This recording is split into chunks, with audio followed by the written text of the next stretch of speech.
Bonjour à tous, bienvenue dans la revue d'actualité de ce 14 avril. Le tirage au sort de la Coupe d'Afrique des Nations U20 a été refait suite au retrait de la Côte d'Ivoire. Initialement pays hôte mais non qualifié, l'Égypte a été choisie comme nouveau pays organisateur, mais étant déjà qualifié, cela aurait réduit le nombre d'équipes à 12.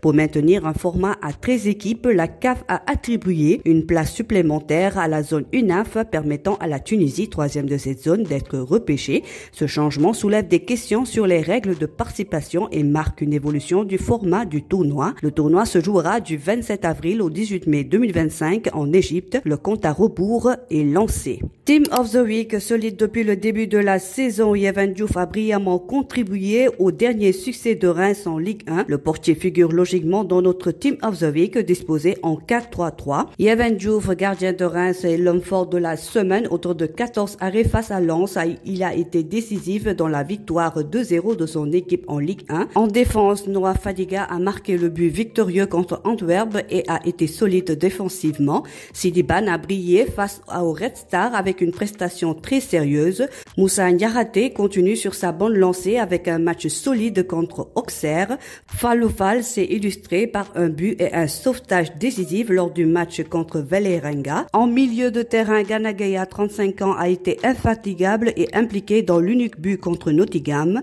Lamine Camara a dominé le milieu face à l'OM avec impact et créativité. Pathé 6 a été bon à la récupération malgré la défaite contre Bilbao. En attaque, Malik Bey a marqué le but de la victoire contre Dunkerque en entrant en seconde période. Pape Habib Gueye a retrouvé le chemin des filets face aux Rangers. Abdallah Sima a enchaîné avec un troisième but en 3 titularisations face à Saint-Etienne. En résumé, cette équipe met à l'honneur des joueurs sénégalais brillants dans leurs clubs respectifs avec une mention spéciale pour Yehvan Diouf, impérial dans les cages. MMA, lors de la deuxième édition de la Ligue Éric Favre Nation organisée à Lomé au Togo, les combattants sénégalais ont brillé sur les 11 combats opposant 12 pays. Plusieurs Sénégalais se sont illustrés. Petit Lo a remporté son deuxième combat en MMA par TKO contre le Togolais Badaro Ezorezam après seulement 3 minutes.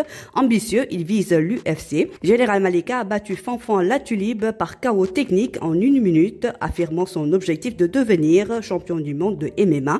Mohamed Tafsirba, champion de kickboxing, a écrasé l'Algérien Lazrek Benziane en 1 minute 22, confirmant son talent en MMA. Tafatine, pour son premier combat en MMA, a mis KO le Thaïlandais Ted Benz avec un puissant uppercut. Il en a profité pour relancer son défi à Modulo qu'il souhaite affronter en lutte sénégalaise et en MMA. La soirée a été marquée par la domination des athlètes sénégalais qui nourrissent de grandes ambitions dans les arts martiaux mixtes.